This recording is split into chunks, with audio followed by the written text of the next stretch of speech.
We've just had an election, and the Tories got elected with a much bigger majority than what many socialists thought they would. So this debate really has come at quite a good time, so this debate is very important. Now, the two speakers tonight, we have Eric Heffer for the Labour Party. Eric's been the Labour MP for Walton in Liverpool for 23 years. He was on the Labour's National Executive for 11 years. A well-known figure on the left. Probably many people will remember there was a time when many people were trying to distance themselves from the Liverpool Labour Council. Eric was one of the few who actually stood firm and continued to support them. And then we have the Socialist Workers' Party, Duncan Hallas. Duncan, who's a leading member of the party, who's been a revolutionary for years and years and years.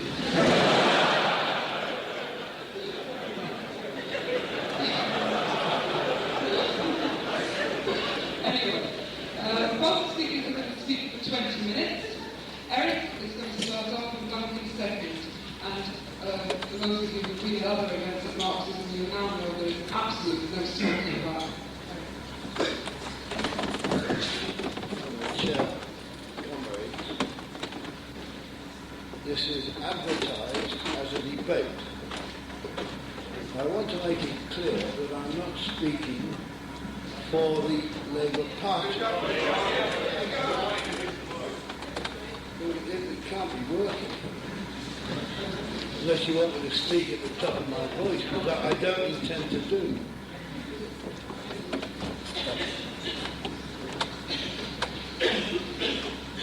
Is it working? Yes. No. So now I'll begin again. This, in the paper, is advertised as a debate. I want to make it clear that I'm not here speaking for the Labour Party. And I don't quite see this evening as a debate. I have come to this meeting this evening to take part in what I think is an important discussion, and not necessarily to debate and defend the concept, is there a parliamentary road to socialism? Let me make it absolutely clear.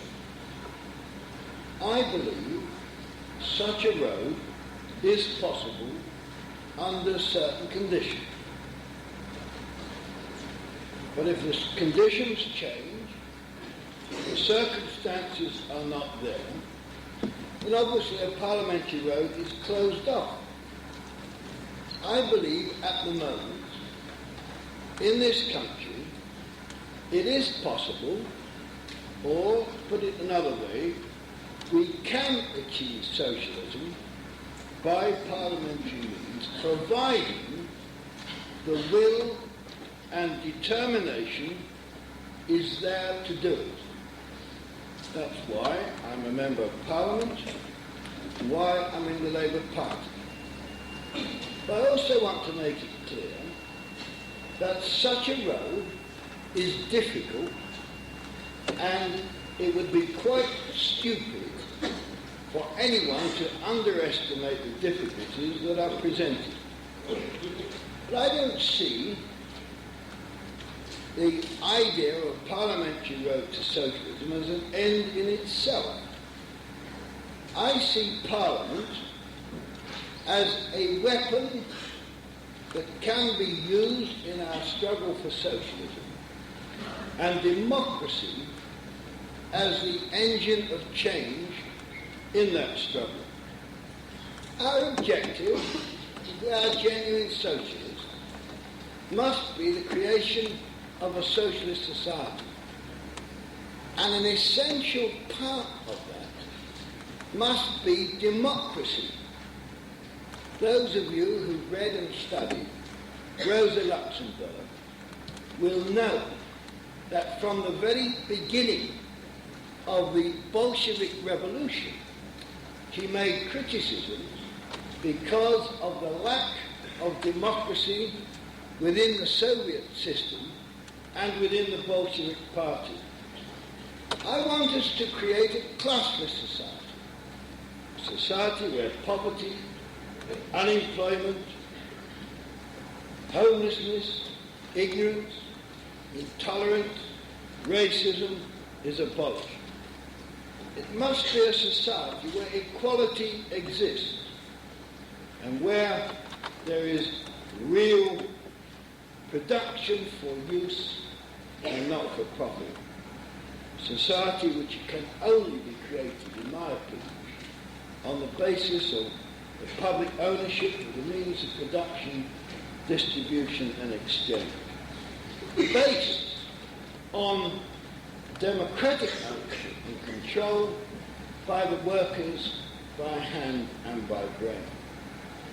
It must be a democratic planned economy. I admit there are some in my party who, I'm sure, don't agree with me about that. They're only too keen, a few of them, perhaps more than a few nowadays, I'm not quite sure, who would be keen to jettison, abandon and repudiate the whole idea of public ownership as the basis of a socialist society. We had it before. We had it with Gateskill, and we're having the same argument again. I believe that socialism can only be achieved on the basis of the class struggle, with both parliamentary and extra-parliamentary activity. And that means we must identify ourselves totally with workers in struggle in the trade unions, those workers who are councillors who involve themselves in struggle against the Conservative government, and any other section of the working class or the allies of the working class who get involved in struggle against the capitalist system. Now that isn't new, of course, in our movement in this country. It goes back to the Chartist days and beyond the Chartist days. In fact, all the gains that we have in this country have come about by working class struggle or other forms of struggle. And believe me, parliamentary legislation has only at any time actually been a reflection of that struggle. Now, when either has failed, the parliamentary struggle, or particularly the struggle of the workers, then the gains that have been made have been reversed and lost. And that's happening today, at this minute. Thatcher's government is a counter-revolutionary government. One thing is for sure, and I think you, most of you who are in the SWP, would agree with me, although others in other movements wouldn't agree with me. Socialism does not exist in any part of the world. Now we've had social democratic governments that have introduced welfare states, good conditions, or better conditions for working people. I suppose the most advanced of that grouping would be in Sweden. They didn't change the basic society of Sweden. Capitalism still remained. Labour governments, before the war and since the war, have brought in all sorts of excellent legislation which has helped working people. And that's why sometimes I get a little upset with comrades to the left of us who say that Labour governments have done nothing for working people. As a working man, until I actually went into the House of Commons, I know that is not true. Gains were made.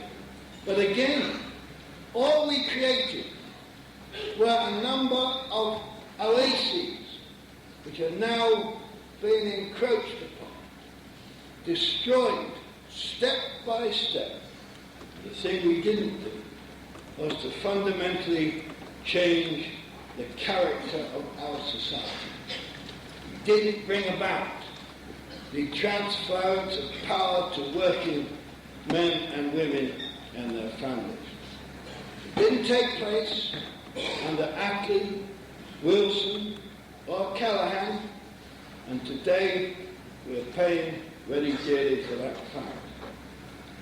Where there have been strong socialist parties, I'm not talking about social democratic parties, but strong socialist parties or workers' parties united in forms of workers' alliances, when they tried to transform society by parliamentary means, there is no doubt that the ruling classes in those countries have resorted to violence, to anti-democratic means in order to overthrow them.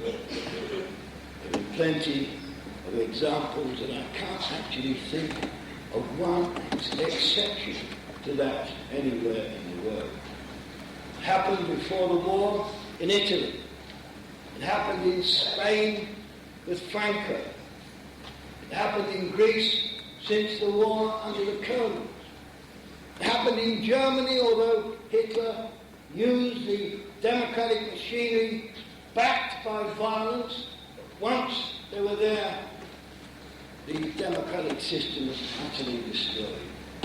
And the fact is that most bourgeois Democrats, not all bourgeois Democrats, most believe in democracy, providing they win the election.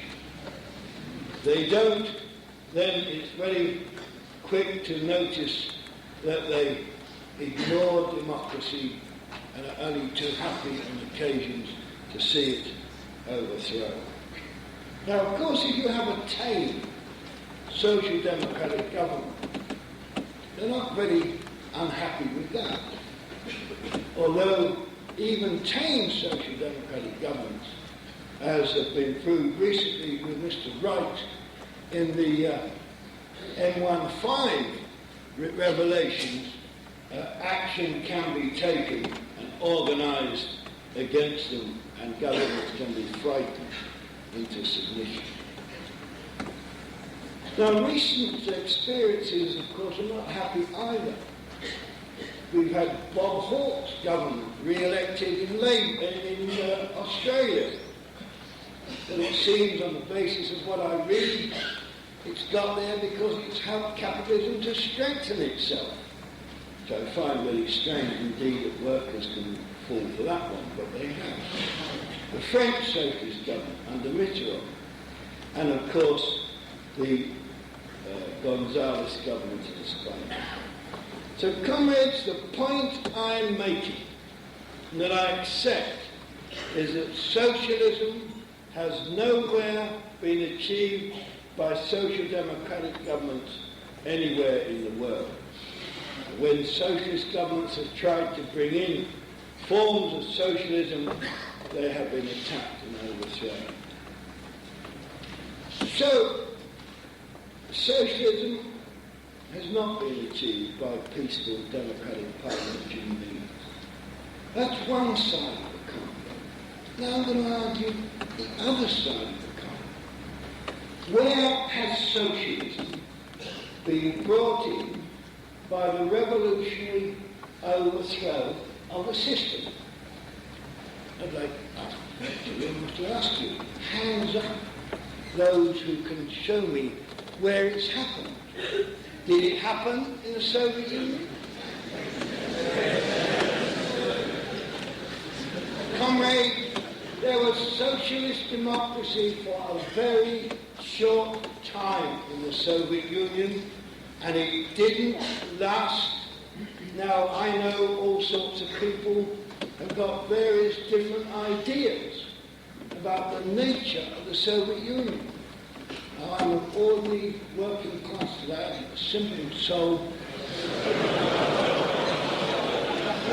and I find that I'm not quite sure. I always get amazed at how some people seem to know everything about everything. The older I get, the more I realise I know little about anything. You see,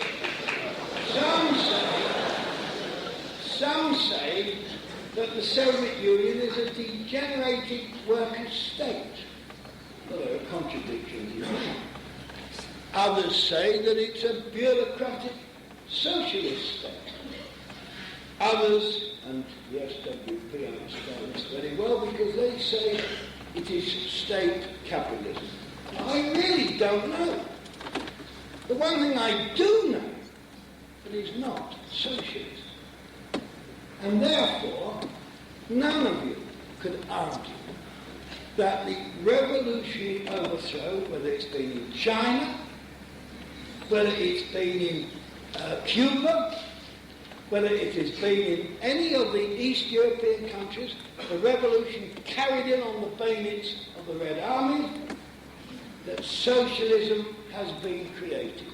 It hasn't. So the task of creating socialism exists as much in those countries as it does in the bourgeois West. And you cannot prove to me that that is the road that we must take in order to get socialism. Having said that, I agree entirely again that the state is not a mutual business. It's not neutralising the Soviet Union. The state isn't there above society, benignly looking down, and there for the benefit of all. There were people in the labour movement, still perhaps some, who accept that point of view. Well, all I've got to say to them is, if you look at what happened in the miners' strike, those illusions should be shattered for all time. The state was not neutral.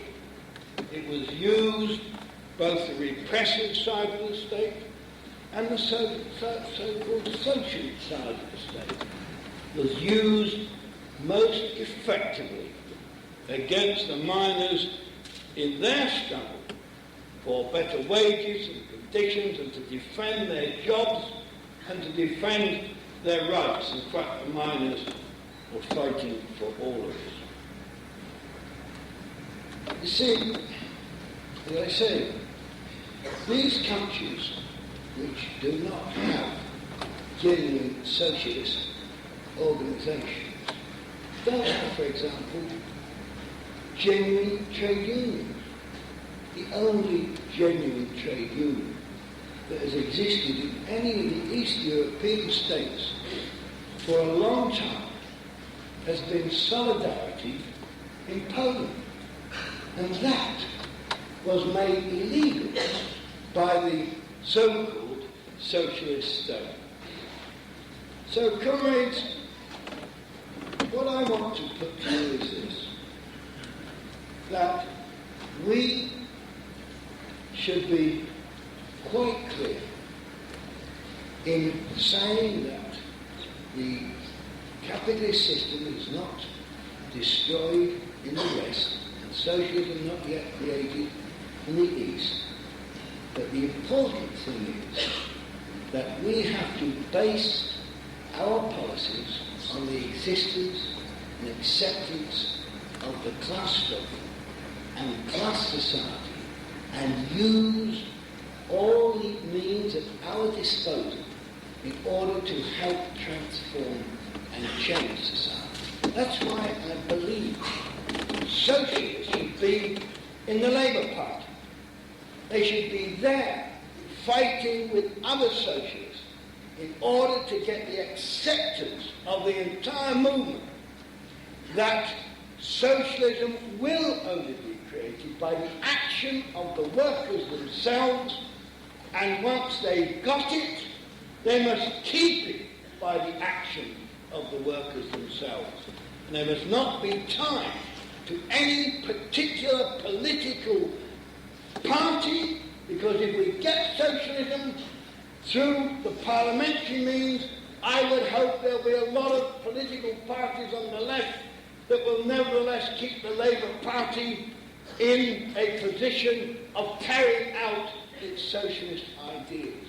And if you get, or were fought because of circumstances, into a revolutionary struggle, then I would still say, as the experience of the Soviet Union has proved, we will need to have many different parties and organisations of the world within a socialist society in order to maintain our democracy and to make certain we do not get the bureaucratic growth, the state apparatus weighing down on the whole of society as has happened in East Europe.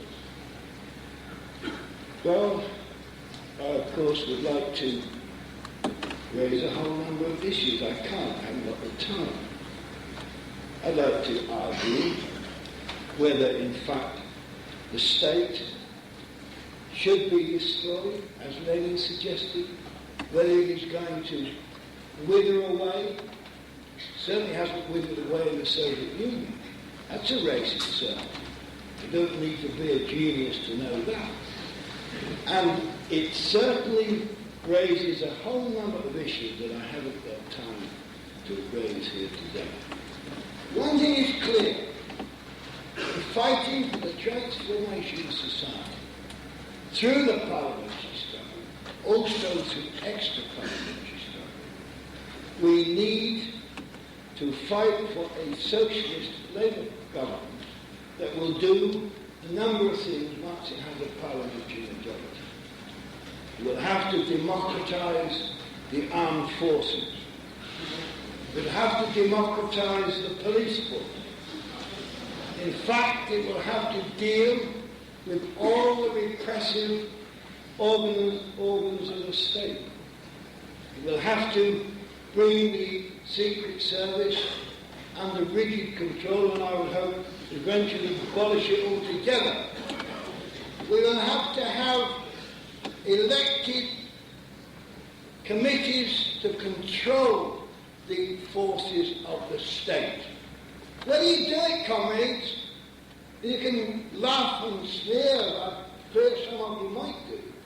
Whether you do it by parliament or whether you do it not by parliamentary means, if you have an independent state apparatus that is not under the control of the people, then eventually it will act against you and not with you. And if you haven't learned that lesson, you haven't learned the ABC of the realities of life. Right. It's time up. I want to say this before I conclude. I believe that under the conditions we still have in this country, that we can get socialism by parliamentary means. But it gets increasingly difficult as time goes on. Nevertheless, we should try. I would prefer to work through the democratic process than to say in utter despair there is no alternative. If we were living in a dictatorship, we were living in Chile, we were living in South Africa, if we were living in many, many countries in the world, we would have no choice but to organise on that basis. We have a choice. It's our duty, in my opinion, responsibility, to use the organs that are there and transform them in the process and create the type of classless socialist society that some of us have spent our entire life in working and fighting for.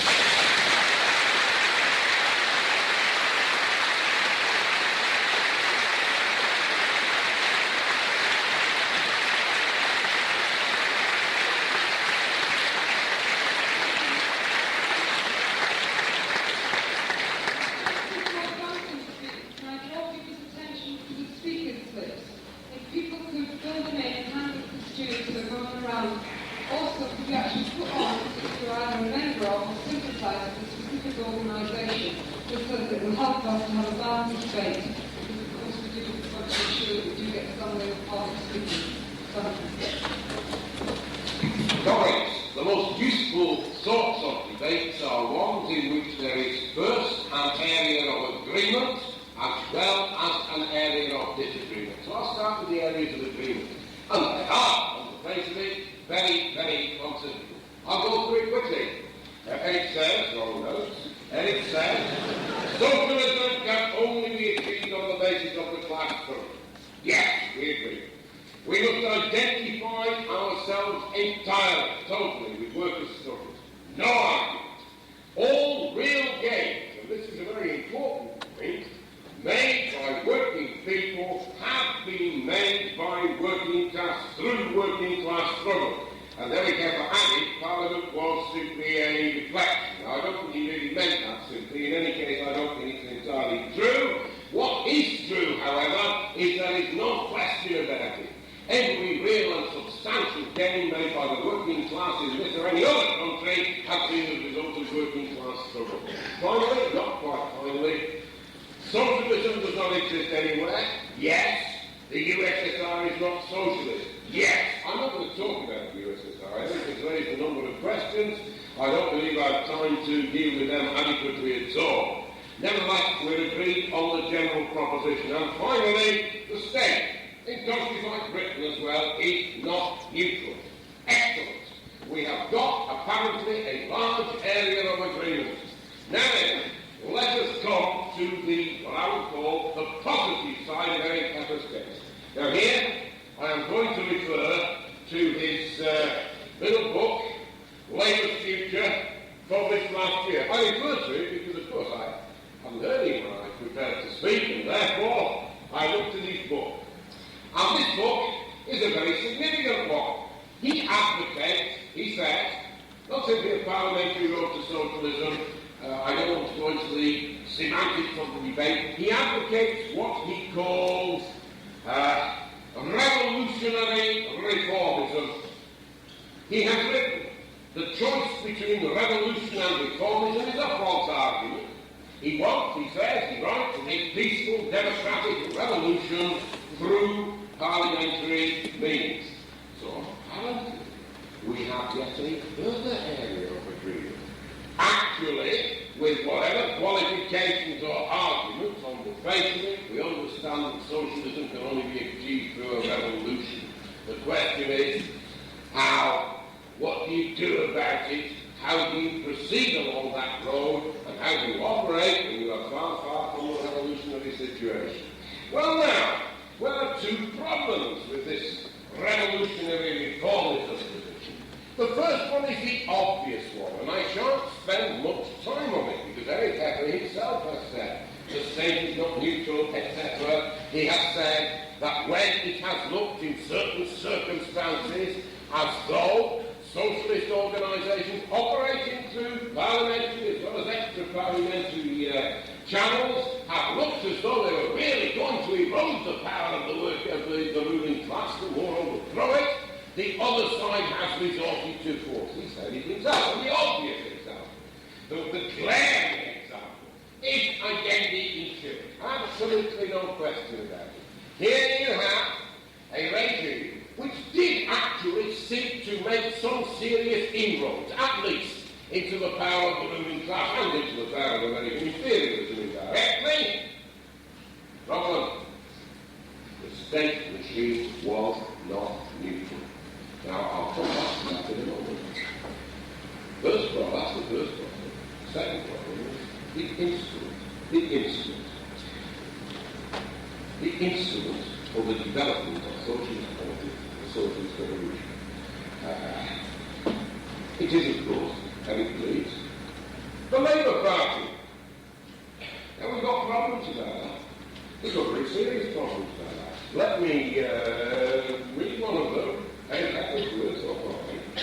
record of Labour governments, and especially that of 74-79, I wouldn't say especially, actually, I don't believe it's much worse than any of the others. Never mind. The record of Labour governments, and especially that of 74-79, raises serious questions as to whether they can ever advance socialism in a wholehearted way. That's a fact. I believe this is possible, but it requires a party dedicated to changing society and a PLP which will not panic in the face of our enemies. What I want to come to is a paragraph down, very page, in which he says, it was Ironically, the senior civil servants are not socialists, they're not even sympathetic with how Wilson's Labour government. He says,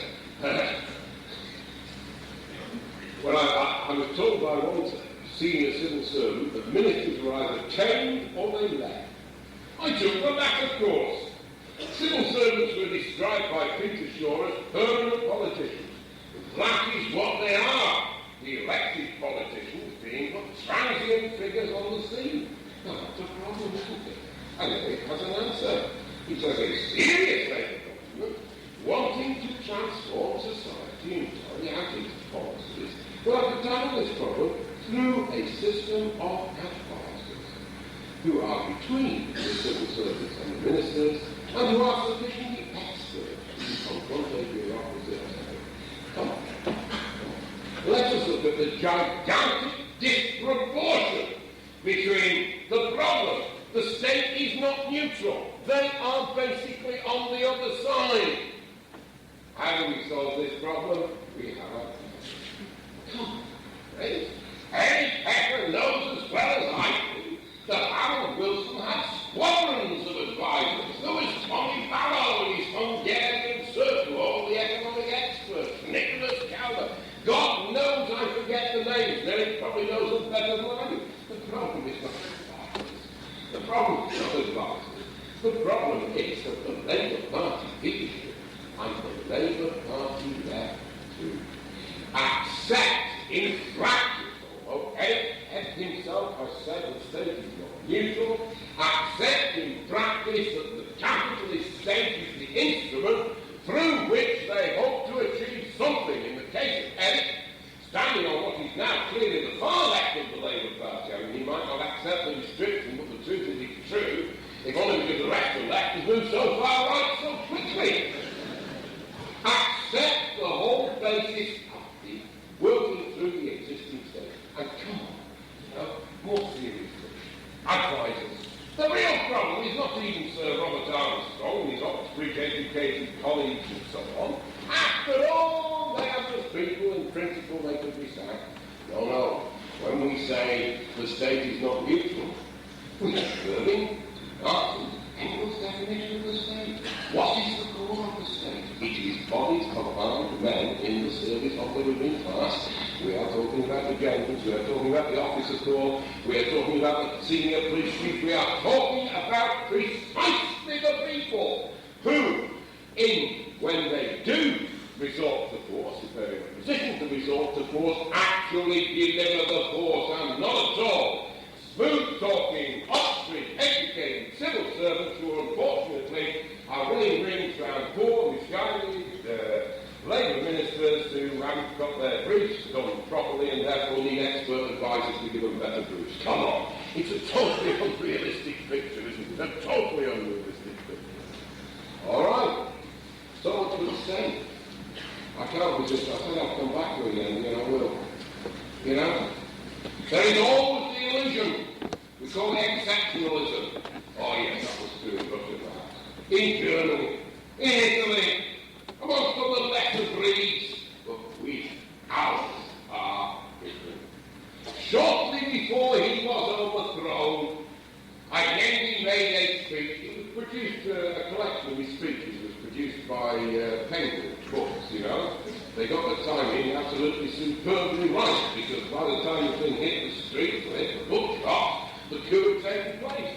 And it contains this marvellous speech on the Cuban army, in which he says, in many countries, particularly the South American countries, the army is politicised. They have intervened in politics. But our Chilean army is wholly devoted to the Constitution and the law.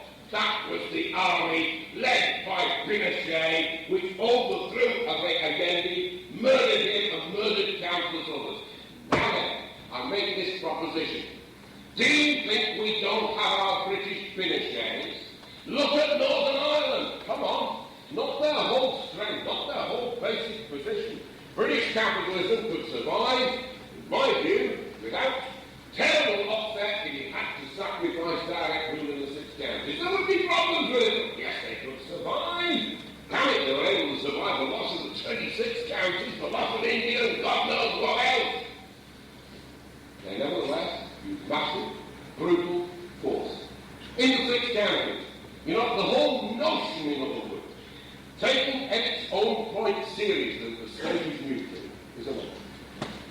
means, very briefly, argue that it is necessary for any real revolution to shatter the state machine.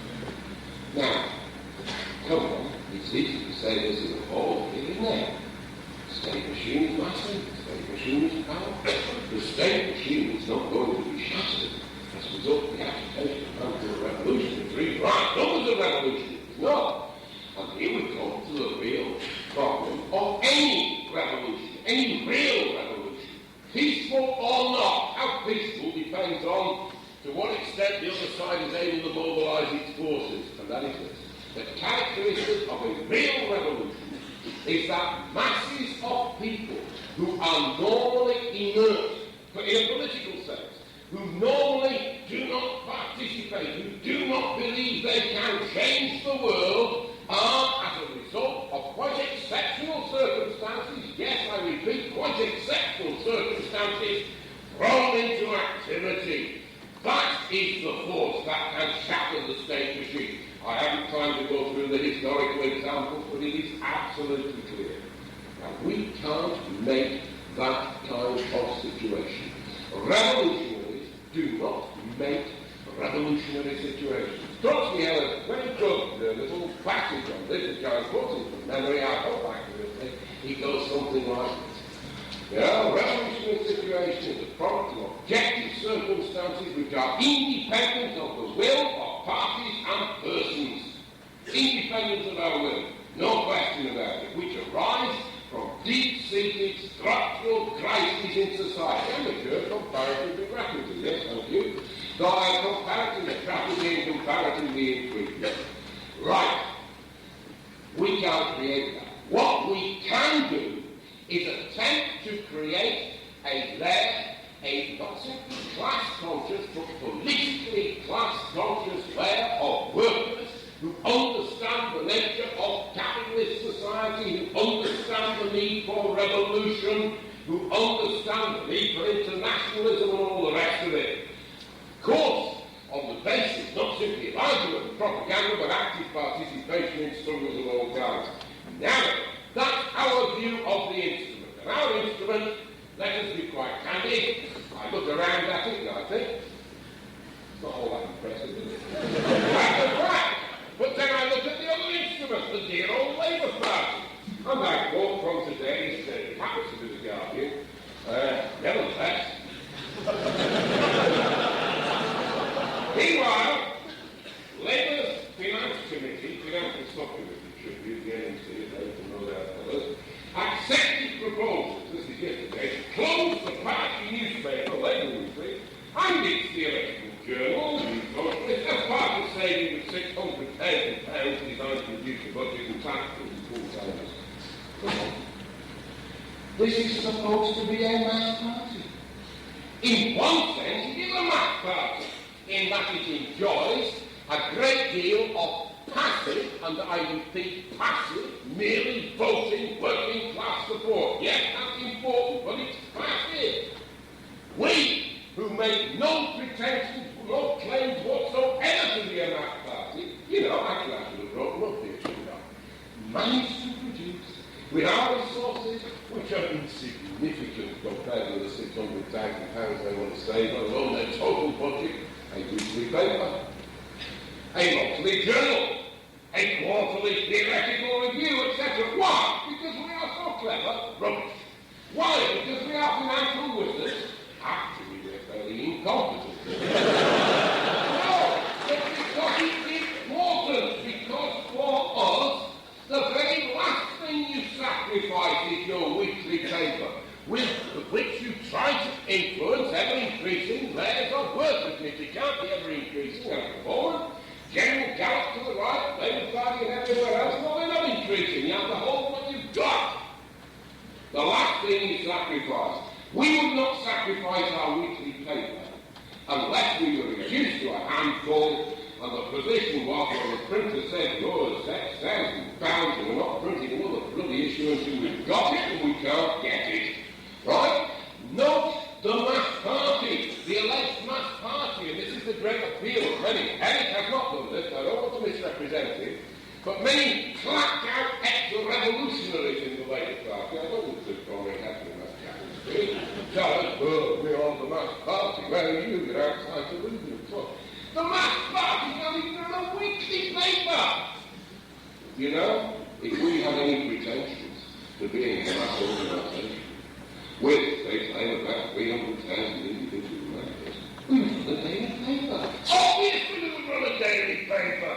Even if we had to run it on a shoestring as the old daily workers started on a shoestring. Why don't they? Why don't they? Because they can't raise the money. Rubbish. They can raise the money if they thought it was important. No, because for the Labour Party, the whole Labour apparatus, the thing is not to change the consciousness of working people, or seek to change it, but seek to help to change it by information, instruction, by propaganda, but to reflect the existing attitudes and to say, you know, Brian moved is reported to say in this same issue, I won't bore you with another quotation, I haven't time, you know, we have to go to what policies are nothing. That's fair.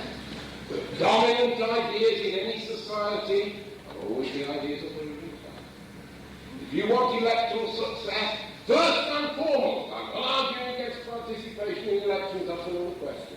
If that is your central criteria, as it is for the great bulk of the Labour Party, including most of those who yesterday claimed to stand on the left or the far left of the Labour Party, then actually, of course, adaptation to what is now popular, what means adaptation to the ideas basically of the ruling class in the sense, not in the sense of freedom of culture, but in the sense of accepting society. This is what it's like. You've got to relate to people, get connected, and so on the basis of pandering to their existing ideas. Now, one thing is absolutely certain, and I'll finish on this. One thing is absolutely certain.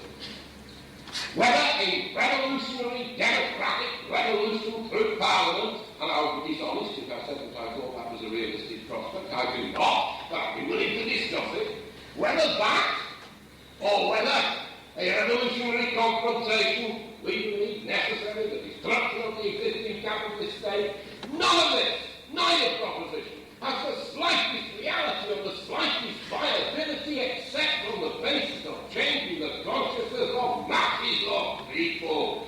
For that you have to have an organisation devoted to struggle, which is going to be a minority organisation, and often a small minority of organisation, in any period except one of mass radicalisation. The Labour Party is not that. Has never been that.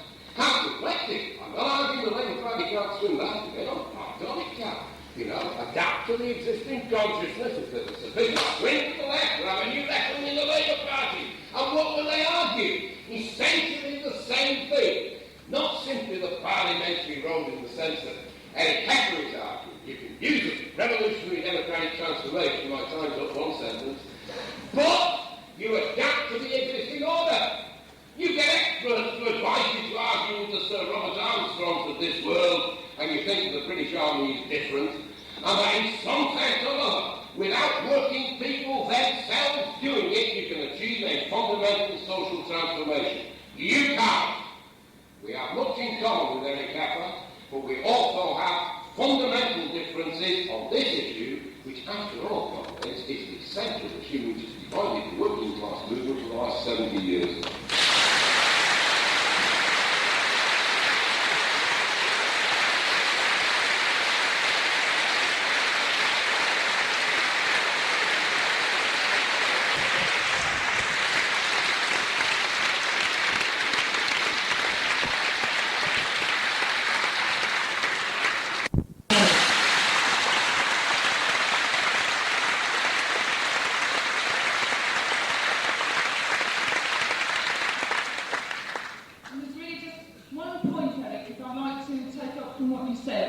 Russia. Because Russia is the one country which is always thrown at us as revolutionaries as proof that socialist revolution isn't possible. And we get it on paper sales, we get it all the time, and Thatcher and people like that always use it. And therefore we have to start by saying that there was a socialist revolution in Russia. The working class in Russia did take power and establish the highest form of democracy ever known, because it was working class democracy through workers' councils. But we also have to say that the Bolshevik Party, Lenin and Trotsky, understood that that revolution would only survive if it was spread internationally to other parts of the world, and they looked foremost to Germany. And it was because the revolution was not spread that, in fact, it was defeated. And you see, and that meant the loss of working class power. Now we have to say, is there a reason why the revolution in Germany was defeated? And there was. Because in fact in Germany, when the revolution broke out, there was no revolutionary party. Lenin had started to build one 14 years before the revolution happened in Russia. The German comrades didn't start to build one until 2 months after the German Revolution had happened. And what happened was that Rosa Luxemburg and Karl Liebknecht, the leaders of that German Communist Party, were in fact murdered under the eyes of the Labour Party which was in government. It was actually their responsibility that the two key leaders of that party were murdered, and after that, actually the German working class was murdered. And as a result of that, the Russian Revolution was defeated, and we saw the rise of Stalinism. And as a result of that, we also saw the rise of fascism. In other words, the defeat of the revolution is actually down to the fact that there was not a revolutionary party built in Germany, and what was in office and what controlled the situation was a Labour Party. That's actually the historic role of Labour, not just in Germany, but throughout the world. And I'll finish with this, because you see, Rosa Luxemburg said something very, very important indeed. She said that choosing between reform or revolution is not like choosing hot and cold sausages from the counter of history. It's not like that. You can't simply say, maybe yes, maybe no. It's actually a fundamental question, because those people who choose the parliamentary road to socialism, in fact, do not choose the road to socialism. She fundamentally believed, and she gave her life for the socialist revolution, the self-emancipation of the working class, and it was on that basis that, in fact, she welcomed the Bolshevik revolution.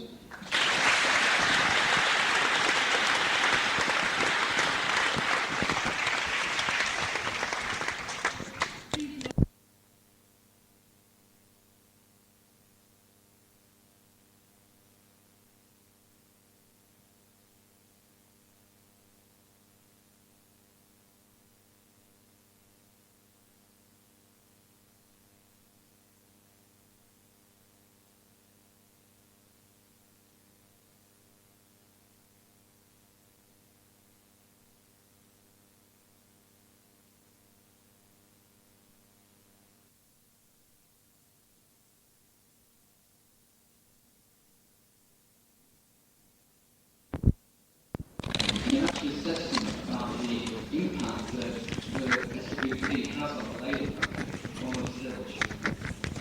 There's a lot of politics. The main question of the debate, there is not a parliamentary road to, working class power or socialism. Not long ago, the SWP was urging militant to leave the Labour Party and refuse, and to become what you are calling your paper a critical, a credible revolutionary alternative to Labour that would exist with sort of 10,000 members.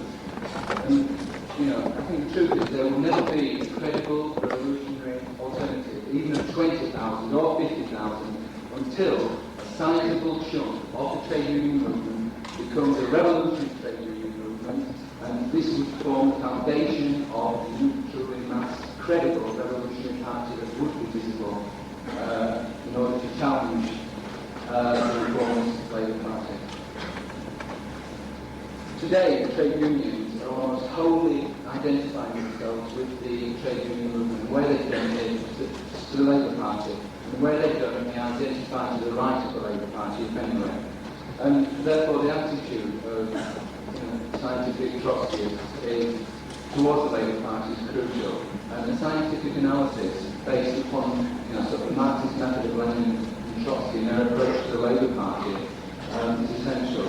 They saw the Labour Party or the reformist parties in other countries as a contradiction between their bourgeois and their labour or workers' nature. Bourgeois in terms of their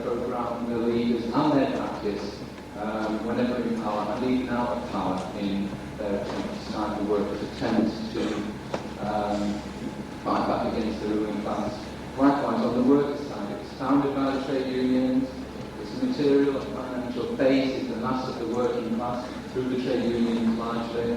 Its electoral base is laid against the working class. When Duncan Hallas says that this is not, it's passive, this mass working class, the truth is, why it's passive is because its voice, leadership, is bourgeois, and the fight that's necessary is to change that voice and that leadership. And the task of revolution Trotsky is to explode that contradiction and create a truly credible mass revolutionary party. And there's another unity opposite in the Labour Party between the left and right. Yes, I'll just give a second. This contradiction between the left and the right. The right, especially in power, destroy the illusions of the working class in Labour. The job of the left to recreate and build those illusions in the Labour Party. People like Heffer and Liverpool, precisely the type of people that recreate and build these illusions in Labour. And the best way to explode those contradictions is to fight from within. Just one thing, Lenin said, support the Labour like a rose supports a hand's man. That's a dialectical approach. Next speaker is Sue Culver, followed by Ernie Roberts of the Labour Party. Yes, I do think that it is important that we do take an understanding of the writings and the approach of Marx and Lenin and Trotsky when it comes to the Labour Party. And I think if you really try and take seriously the practice that's really been advocated, that you go into the Labour Party and try and change it, and the reality of the situation actually is that time and time again people that have tried to do that have found that it's not them that are changing the Labour Party, actually it's the Labour Party that is changing them. It's the Labour Party that is dragging those people further and further and further to the right. And I can give you, a whole series of examples. I can talk about organisations like the International Marxist Group that went into the Labour Party and actually declined in influence all those people that said that by the SWP staying outside, actually in terms of comparing up to revolutionary relations inside the Labour Party, that hasn't happened. If you look at individuals inside the Labour Party, look at people like Patricia Hewitt, an active left winger, an active left winger on the National Council for Civil Liberties, an active supporter for gay rights. What does she do? After the defeat of Labour in the by-election? What does she do? She writes to Neil Kinnock and says the gay issue is losing the vote. The gay issue is costing us dear. Really, that is the consequence. And what does that do? It really gives confidence to all those figures, all the right-wingers that want to turn around and attack gay rights. That's what happened to her when she went inside the Labour Party. She didn't change it changed her. Look at what happened to people like Peter Honey, people on the Labour Coordinating Committee, who only recently has said that what Labour has got to do is not to attract a vote of skilled workers. That means that its priority has got to be giving people shares in their own companies, giving tenants the right to buy their own council houses. Comrades, that is not socialism. That is not what we're really talking about when we want to talk about putting the workers in control of society and putting power into the workers' own hands. And that argument about how we actually change society is not something that goes on in abstract. It's a question of saying to all those people that really don't want to wait another 5 years of giving concessions to Kinnock and saying we'll put up with all the nonsense, we'll put up with all the attacks on gay rights and so on. Wait another 5 years to do that, okay, you'll get it again, if not, we'll wait another 5 years. How long have we got to wait? It's not an abstract argument. If we really want to keep alive those arguments for socialism, if we really want to keep alive a tradition of defending gay rights, it means being outside the Labour Party. It means saying we're not going to let the Labour Party change us. We're going to try and influence those individuals that want to fight for a better society, organise those individuals so we're in a better position to do that.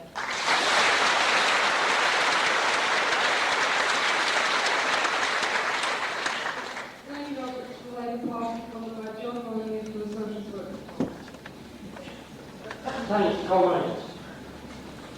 In the 1979 election, when I first stood, there was a full-page statement in the Hackney Gazette, if anyone remember it, saying that Bernie Roberts supported and had written about the dictatorship of the proletariat.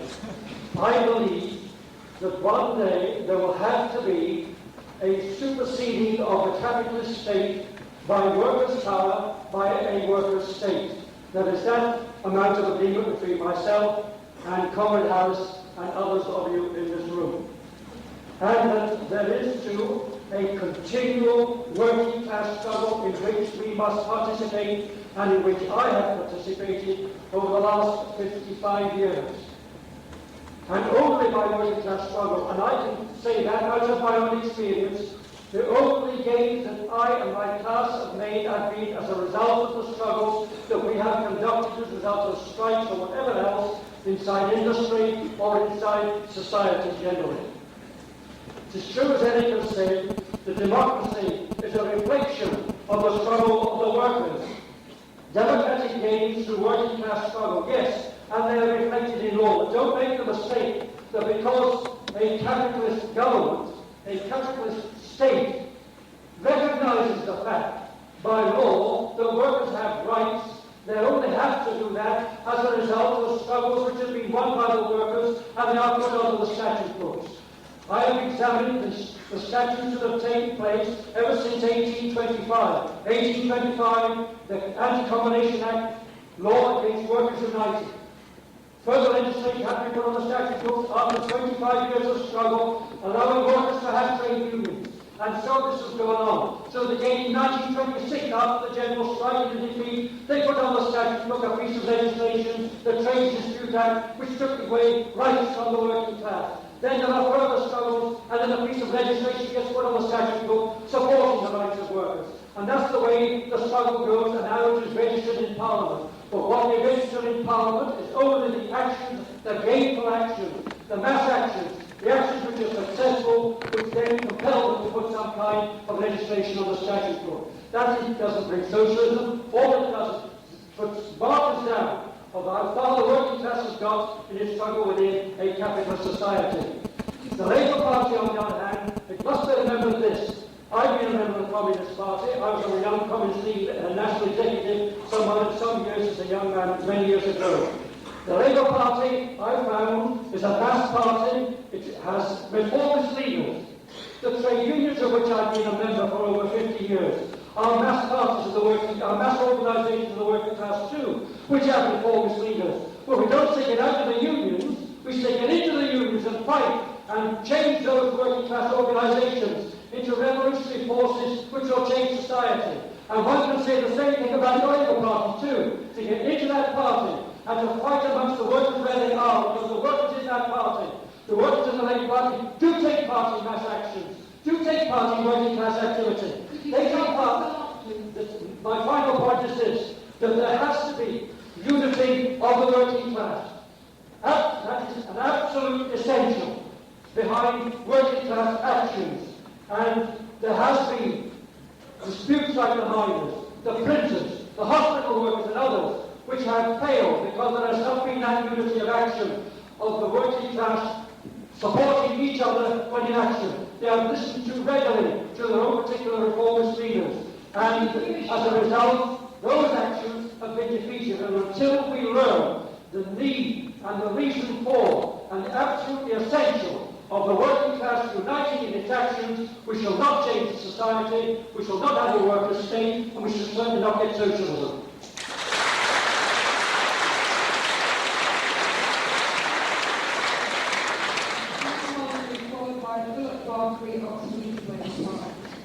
Comrades, the first point I want to make is that there is a fundamental difference between the Labour Party and the trade unions, and between the question of whether you work in the Labour Party and whether you work in the trade unions. The trade unions are the basic defence organisations of the working class that are needed as a straightforward instrument for defending workers against the attacks of their employers, and every worker and every socialist has to be a member of the trade union.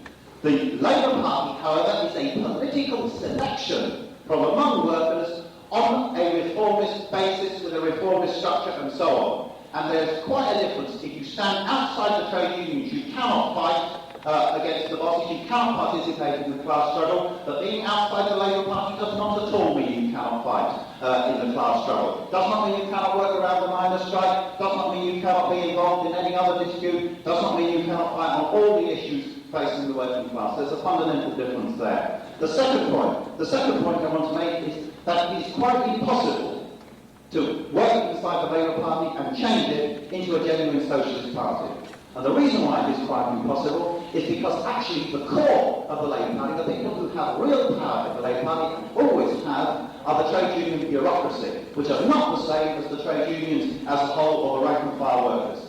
They control the money, they control the block votes, they have the real core of power. And the trade union bureaucracy is actually an intermediate layer between workers and capitalists, a privileged layer between workers and capitalists who have a vested interest in maintaining a balance between capitalism and the workers, and will always, when the crunch comes, vote against or use their power against any genuine socialist transformation of the Labour Party. So the whole idea of transforming the Labour Party is impossible. And therefore we come back to the fundamental point that those people who say people come into the Labour Party and change it are in fact inviting people to be changed. I want to reinforce the point that Sue was making before in a very down-to-earth way from my own experience of seeing what has happened in my own Labour Party. Now this is not talking about names, it's not talking about big people, etc. It's talking about ordinary members of the Labour Party. I come from Portsmouth, a naval town. I saw what happened because of electoralism to the Portsmouth Labour Party. They go and they say, with the Labour Party's defence policy, abolish nuclear weapons. They go on the doorstep, they find it's disastrous. So what do they then do? They then say, all right, how can we make this policy popular? How can we make this policy even defensible? We will go and we will say, vote Labour for a stronger Navy. Now, this is not, comrades, big sellouts. It's not people feathering theirs. This is ordinary members of the Labour Party, many of them are considered comrades, some members who were in militant and now ex-militant, some people who were left-wingers and so on. This is the logic of it, because you need to try and win the election. And therefore, what you end up with is ex-members of CMD, or what have you, actually campaigning on the streets, saying, vote Labour for a stronger Navy. And what is that Navy? That Navy is part of the capitalist state, which we agree is not neutral, and which will be used to smash us. Right? That is the truth of the matter. That is what that Navy is. And the Labour Party members end up with the best of intentions, because they're ready to elections and winning the election, arguing for strengthening the state that will be used to produce the British version of Chile.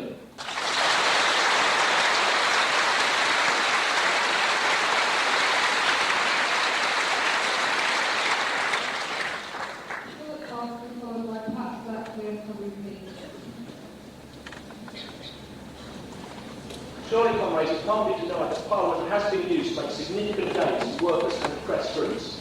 Abortion rights have been secured for women. Racial discrimination in employment has been made illegal. And the welfare state and NHS, for all their shortcomings, have significantly improved living standards for working people. Taxation is at a higher level and more progressive than it was before the war. The fact that parliamentary gains have come under attack and put down to the general low level of class action. Also, good socialists in the Labour Party have failed to organise and defence principled stands for socialist issues. Given sufficient grassroots pressure and organisation, the swing to electing an upturn in class activity, coupled with increased accountability of the Labour Party, produced by the statutory reselection of MPs, would mean that Parliament could be used to improve working class living standards and defend the rights of oppressed groups, and no socialists should condemn that. Eric has shown that revolution is at least as difficult as socialism by parliamentary means. But in a downturn such as this, it doesn't matter where we organise, so long as we organise as socialists. Given mass workers' activity, it would be surely more viable to use Parliament as a workers' tool, rather than sweep it away and start with the whole weight of multinational capitalism against us.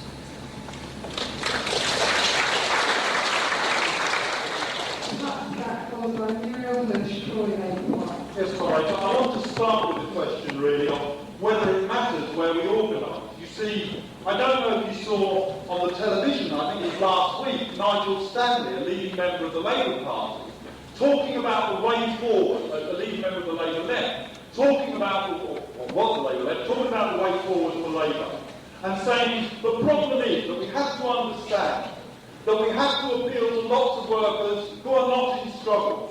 What's more, we have to appeal to lots of workers who have never been in struggle. What's more, we have to appeal to workers who don't want to be in struggle. And lastly, we have to appeal to workers who don't like workers who are in struggle. Now, that is important, you see. Because it seems to me when we come to question for what we do now, the direction in which we want to go, where is it that we want to take? How is it we want to take socialism forward if it comes to key debate? Earlier you talked about the dictatorship of the proletariat. Eric, you talked about recognising that the state was neutral. The only problem is that actually one important institution in the whole capitalist apparatus is apparently neutral. Parliament. It's not their parliament, designed to meet their needs, working within their system, within their structures, which they only challenge if it steps out of line. Somehow it's their and our parliament. Well, the truth of the matter is that if you recognise the nature of the state, if you say the state is neutral, if it really is not just the civil service bureaucracy, but the army, the navy, etc., how do you challenge the power of that state? How do you ensure that the socialism that you want to see carried through can be carried through? Actually, the only basis for that is the mass self-activity of workers challenging that state power and attempting to smash that state power and create precisely the dictatorship of the proletariat that Ernie talked about. But how? If the democratic structure of society is one which leaves those workers completely on the outside, completely passive, once every 5 years having a say yes or no, and then having no say from that moment on. Because at the point of that struggle against the state, which all of us agree is neutral, what becomes absolutely crucial is workers' self-activity, but also what democratic structures do workers use to carry that struggle forward. How do workers develop their ideas and lead other workers behind them? And in those circumstances, the question of workers' councils, Soviets, call them what you will, becomes absolutely crucial. And you see the phrase, I believe both in parliamentary and extra-parliamentary activity, can sound fine in the present circumstances, despite Nigel Stanley's severe misgivings about the extra-parliamentary element of it. But at that point, at that crucial point, there becomes a clear question between Parliament and workers' state and workers' council. And at every occasion in history where that question has been put, the mass reformist parties have opted for the Parliament, and in doing so have opted to aid the process of crushing workers' revolution.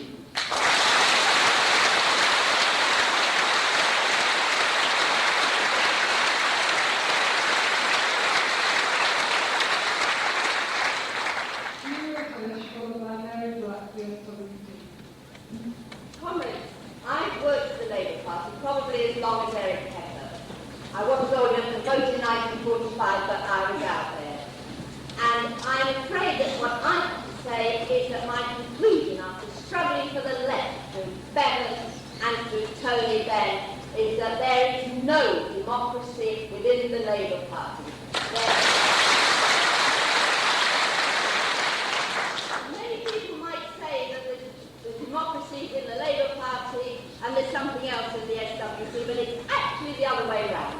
The left has been consistently suppressed in the Labour Party over years, and they are more and more effective. When you got re-selection of MPs, there was the beginning of real democracy in the Labour Party. How long is that going to last before it's totally wiped out and will be down to? There's no doubt that Harold Wilson actually frightened the establishment. Even Harold Wilson. You've got the events in Australia recently to prove it. But if Harold Wilson could frighten the establishment, what do you think would happen if there was a real left-wing Labour Party? If Eric Heffer was leading a Labour Party on the surge of a landslide? They would never allow that to happen. I really don't believe it is possible in this country any longer. We've heard talk about the trade union bureaucracy. The people at the top, as well as the people at every level in our society, are constantly under pressure from propaganda, the mass propaganda of the press, which makes ordinary, rational people come out with stupid things like voting for a stronger navy when they've been pacifist. It is this that we have to fight, and God knows how. I think the only way is when capitalism begins to fall apart under its own pressure, which is what we can only hope It is about to do anything. They're the ones who are going to give us the hope. I begin to think we haven't got any on either party. I don't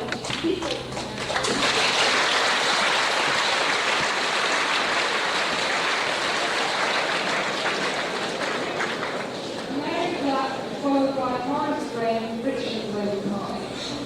Now, I just want to come in on the whole question of democracy, because we sort of talk about democracy, and really the sort of democracy we talk about, which is based on workers' councils. Now, I think it's worth describing what a workers' council is. Now, what it is, it's really different workplaces in the geographical area, elect delegates to a regional body. Those delegates get paid exactly the same wages, they have to work under the same conditions, and they're directly accountable to the people who elect them. They can be instantly kicked out if they do something they don't like. But really, every bad struggle that you've seen from the Russian Revolution, really through all the struggles that have taken place in the world since then, those are the sort of bodies that have been thrown off. And the job of the Socialist Workers' Party, both conditions, is really to fight a battle of ideas with other people who are trying to say, vote for us, we'll do it for you. And we have to win the argument that workers have to go forward and take control of society through their own organisation, through the workers' councils. And that really is build democracy. Let's compare that to bourgeois democracy. Because what you have is once every 5 years, you have your split second of democracy, where you put your cross on the ballot paper, you don't actually elect any of the people who have no power in society, you don't elect the company directors, the top civil servants, the police chiefs, the army, the judges and so on. You just elect people who really have no power at all in society. And the whole problem with that is it's based on where people are sitting passively in their home, having the whole sort of media, the whole propaganda, the papers being shot down their throat. And, when we say that the prevailing ideas of the society is most of the ruling class, what that means is it's really the ruling class which is putting forward those ideas. I think it's very important to reject that whole notion of bourgeois democracy. And obviously there's a threat of fascism or a threat of that being overthrown. Then we compare that, but we always fight for a proper democracy, for workers' democracy. And I think it's very important to be clear about that, because if you're not, you can lead all sorts of dangerous conclusions. Because I think it's allowed. Yeah, a whole lot of people on the left of the Labour Party are going along with the question of the one member, one vote of the Labour Party on the basis that it increases democracy, but somehow it's going to be better. Now, actually what it means is that instead of having, real sort of discussion, a real discussion about what's going to take place, you think you might go home. So, I think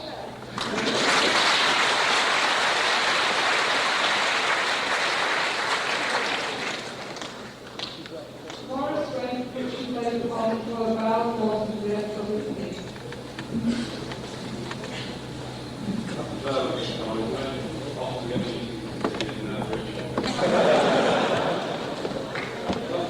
The reason I've come up is because, the reason I've come forward is to tell you that I'm in the Labour Party, but like a lot of the comrades in the Labour Party, I'm not wedded to the Labour Party. Contrary to the impression that's often put out by the Socialist Workers' Party, by other parties on the left, and I'm an avid attender of SWP meetings, I buy the paper every week.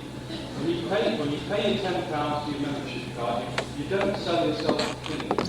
It's possible to remain as Marxists in the Labour Party, because Marxists in the Labour Party look around us in Britain 1987, and we say to ourselves, where's the best position for advancing socialist ideas? Is it outside the Labour Party, or is it in the Labour Party? When do working people look for their policy?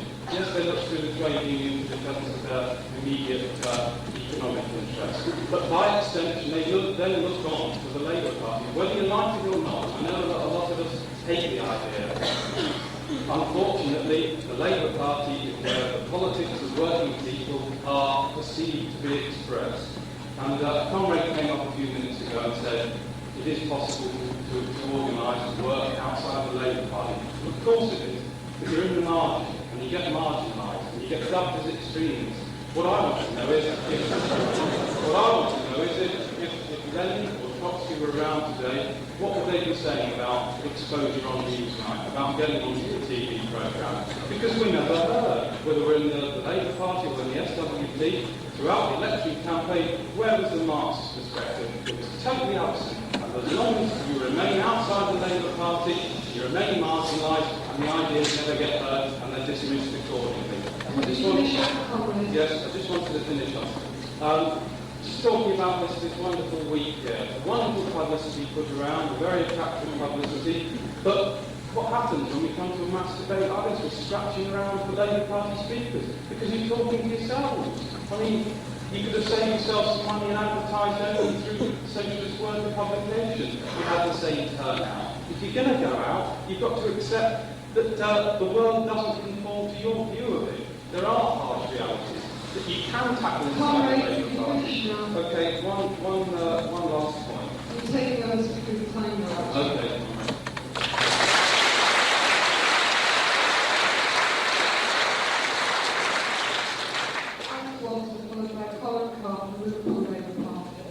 I'll start off with the point that the last time I finished on, that partiality, because tomorrow, about 100 yards from here, there'll be a mass meeting of youth members on Camden Council.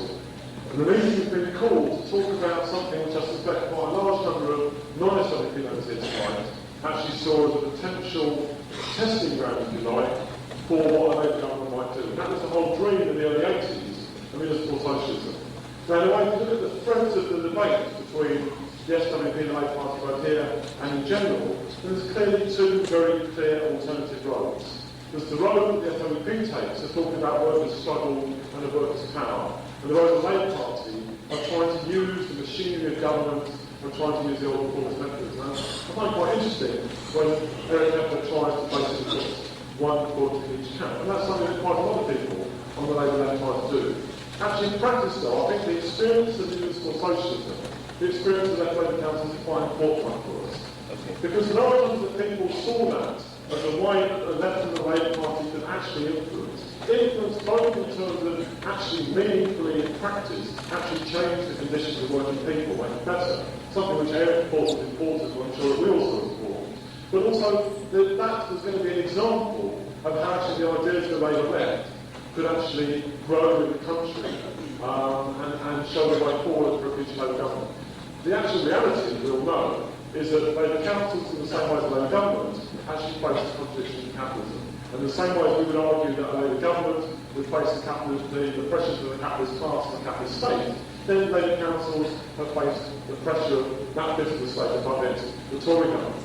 Now the reality is actually that Labour council, the left of the Labour Party, is making cuts. It's actually attacking its own workforce. And then if you go back to the two roads, the roads of workers' struggle, or the road of trying to manipulate the state, then actually people on the left of the Labour Party, some of them with councillors' hats on, are actually talking about attacking their own workforce. People who a couple of years ago were talking about the miners' strike actually showing the way forward for the working class.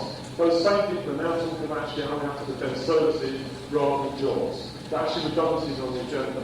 And on the union side, people on the Labour left, people in organisations like Labour Breathing in Camden, are actually arguing, well, it's not realistic to hold on, particularly in terms of jobs. Some jobs have got to go, that we shouldn't have left Labour councillors who are opposed to cuts, speaking at mass meetings, because actually they might alienate the middle ground. Now it seems to me that one thing is certain at the mass meeting in Camden Newby, and I suspect in lots of other union branches around the country, and that is, I wind up here, that there will be an opposition. There will be a coherent explanation for why Labour councillors, why the Labour Party is doing that. And there will be some people who will be arguing for a fight back. It won't just be SWP members, but SWP members will very often be at the centre of that.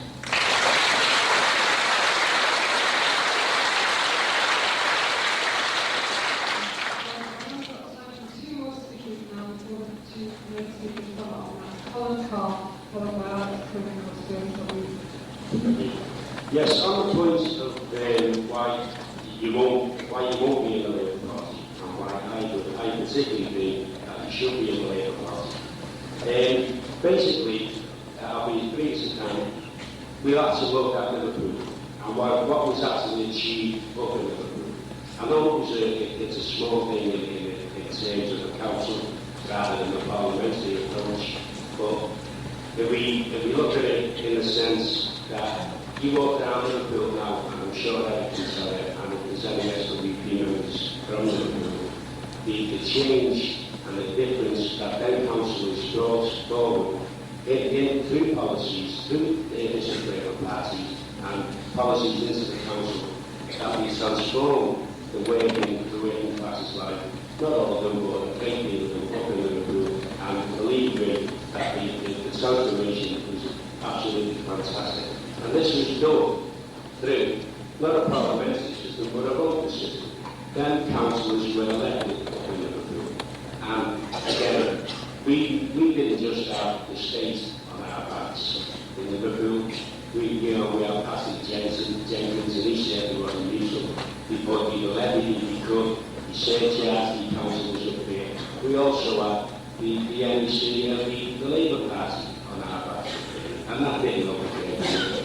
But we overlooked that. And we now have a majority after 47 councillors up in Liverpool, 47 Labour councillors, made this far. We now have a Labour Party majority up there after the council elections last May.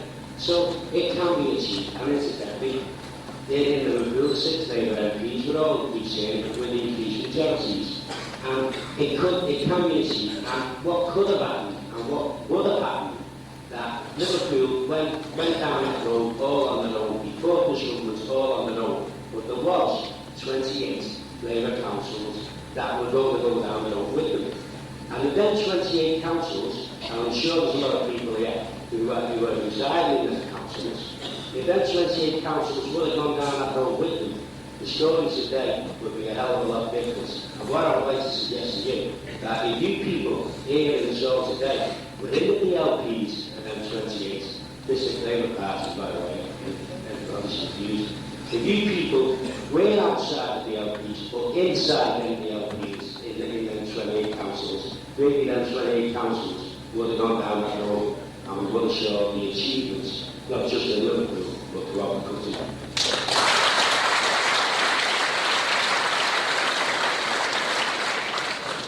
Okay, I want to come back to the idea of revolutionary reformism, the idea which Eric Heffer sees as distinctive of his strategy for achieving socialism, the idea that you can achieve socialism by a combination of parliamentary and extra-parliamentary struggles. And really what I want to argue is that the idea of a peaceful parliamentary revolution,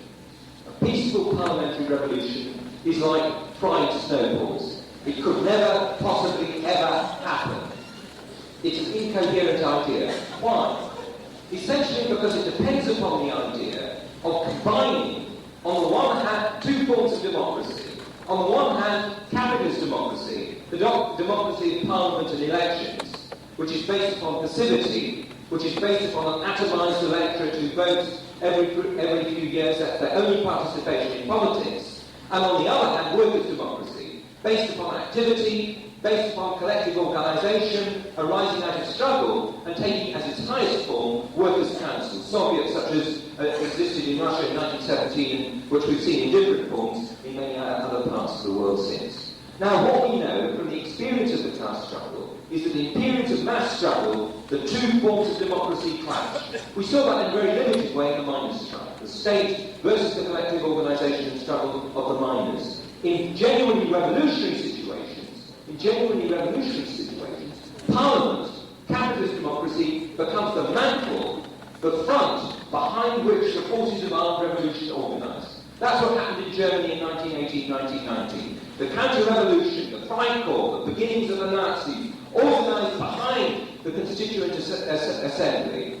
And in that, and now Eric talked about Rosa Luxemburg, in that situation, Rosa Luxemburg was very, very clear. She stood on the side, not of the Constituent Assembly, not on the side either of combining the Constituent Assembly with the workers' and soldiers' councils that existed. Rather, she stood for organising, for building a republic of workers' councils that would smash the state, including the Constituent Assembly.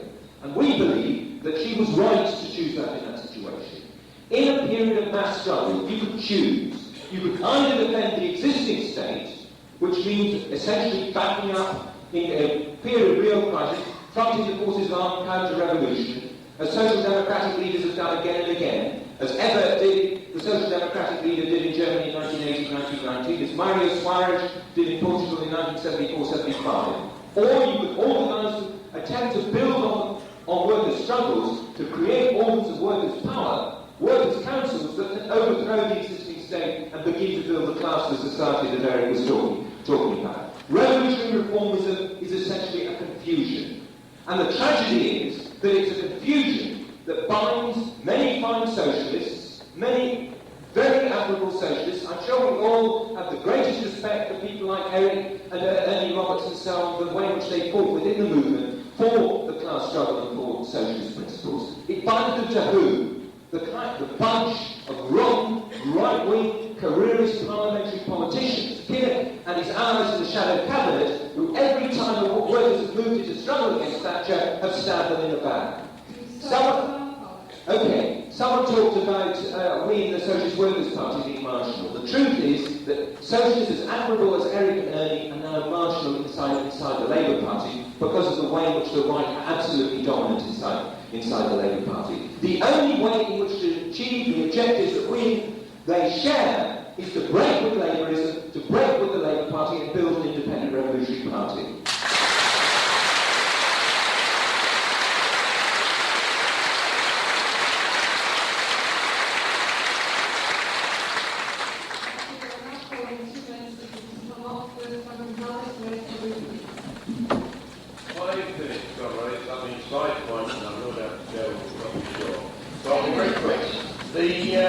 Comrade said, speaking, he said it was the Labour Party. I didn't recognise the typical Labour Party member of him, but still, he said, there will never be a real or revolutionary party until a big chunk of the unions are revolutionary.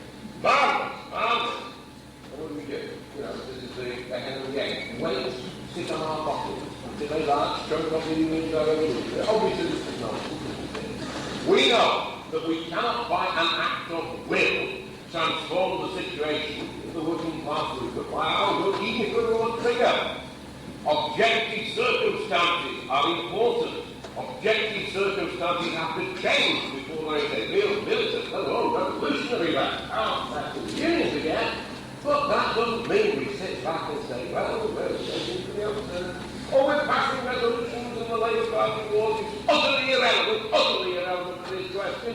It means that we have to fight in the here and now by the means available, with an organisation, with a paper, an open, revolutionary paper, fighting for our ideas and intervening in such struggles as there are. Now, Ernie Roberts, I'm in the happy position of being able to agree with three-quarters of what he said, so I'll just talk about the other quarter. No, that's not quite right. He said, all real gains are made in struggle. That's a fact.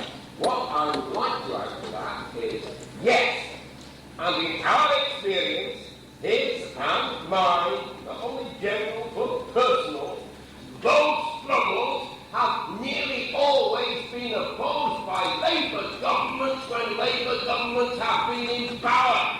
To his credit, very much to his credit, Ernie Roberts acted as the National Treasurer of the Right to Work campaign in the late 70s.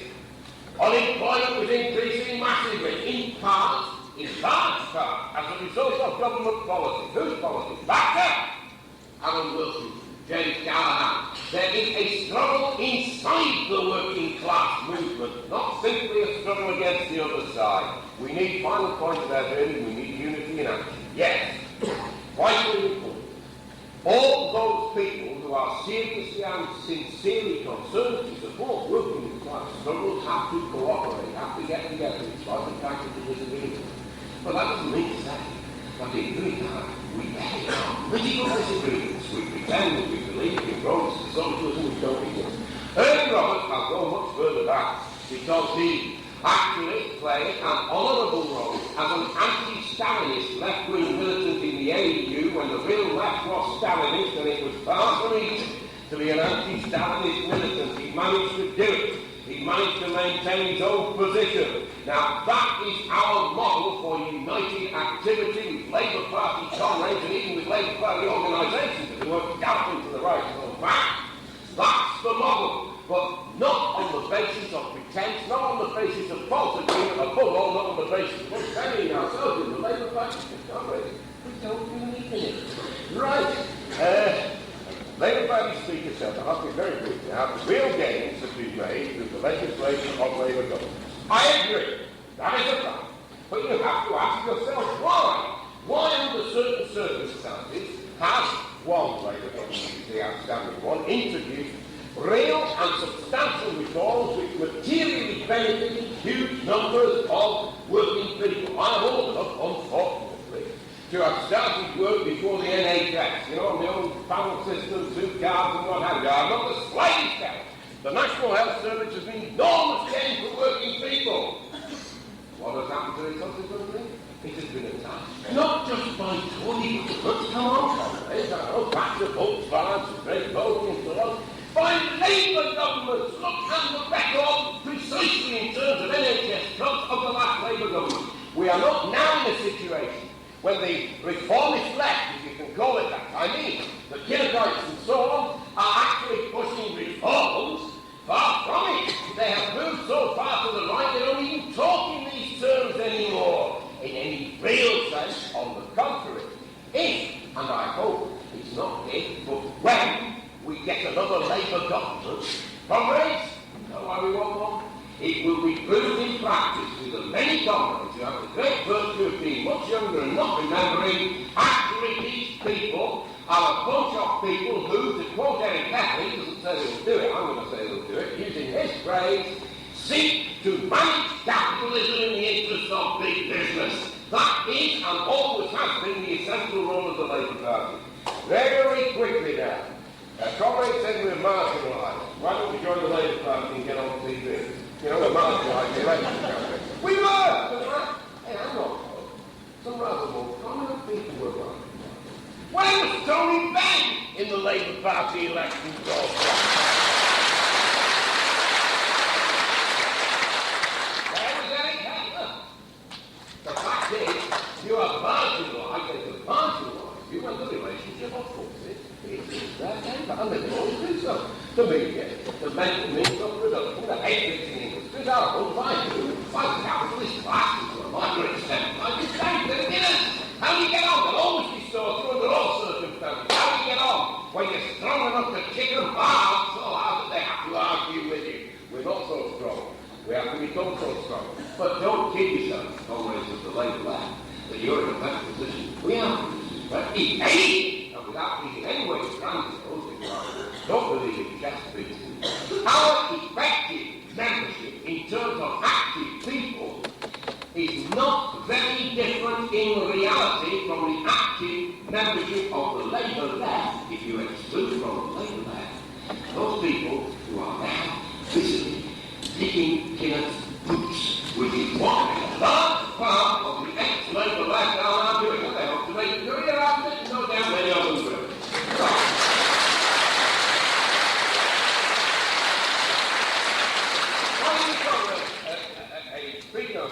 From the Labour Party, made an excellent contribution, saying in fact the Labour Party has always been ditched in the Labour Party. We couldn't really see any hope except in the general collapse of capitalism. Well, I agree with her. General points about the Labour Party, obviously. But I think it is a mistake to say there's nothing we can do, in effect, there is no hope, until there's a general crisis of capitalism. I think there's going to be such a crisis, but do not deceive yourself. That automatically, as a result of a major recession, perhaps a big slump, that automatically strengthens the left. It doesn't. The left has to have a certain basis beforehand. Hitler came to power as a result, in part, of the 1929-1933 slump.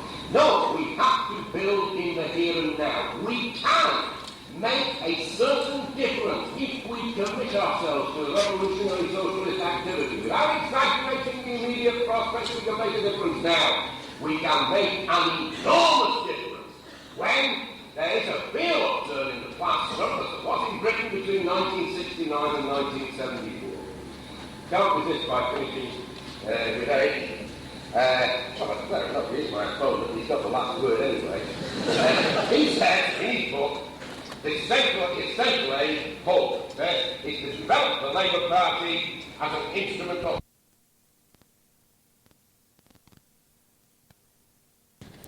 When it goes back, you be pulled down so far that you actually get rid of that one and buy a new one. That's what happens in reality. Now, I do not think that the chisel of the Labour Party would still attract the mass of the working people in this country, whether you like it or not. And whether difference between working in the trade unions and the Labour Party. The fact of the matter is that the Labour Party was basically created by the trade unions.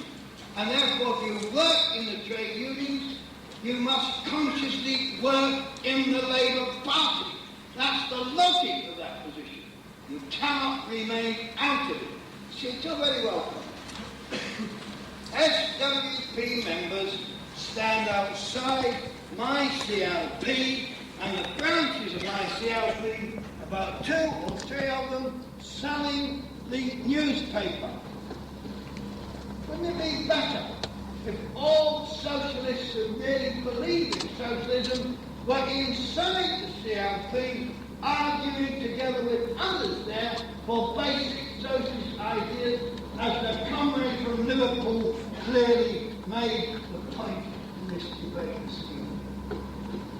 See, the consciousness of the working people of Liverpool has been raised, probably raised to a higher degree than any other city in this country at the present time. It won't necessarily remain like that. The consciousness of the so-called Red Flag was once higher than any other section of the of this country. That is no longer true. But the fact of the matter is, the workers in Liverpool went into struggle behind their elected Labour councillors in a contest with the capitalist Tory government. All right, they didn't win.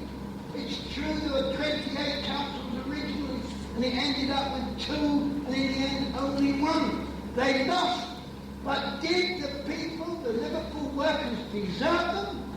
In fact, how do you think I increased my majority by 9,500 in Liverpool?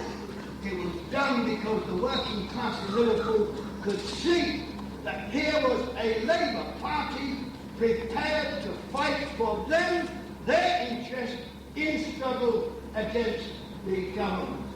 That's what happened, and that's the reality, and it is no good pretending it hasn't happened. You can say, well, it ought to have happened throughout the country. Of course it didn't. I would have loved it to have happened throughout the country, had in fact the entire movement, particularly the leadership of the movement, rallied to the miners and worked for the miners, rallied to the councillors involved, rallied to other sections of workers in struggle. The outcome of the general election, in my opinion, would have been different, and then would have been a different struggle immediately afterwards. And that is the reality. And it's no good running away from that. Now take the point that was raised about President Labour. I met him. I was there. I have never forgotten what he said to me when we went to meet him. He said, our socialism will not be bureaucratic. Will not be like they have in Eastern Europe. It will be a genuine, democratic, workers' socialism if they let it. They didn't let it. He understood. Yes, coming, you see, you're defeated. And I'll tell you why you're defeated. What you're saying is, we can't do it. We've got to wait for the miracle. One of the comrades came up and said, and made the point, that as far as she was concerned, she'd been in the Labour Party as long as we should have been longer. But we've got to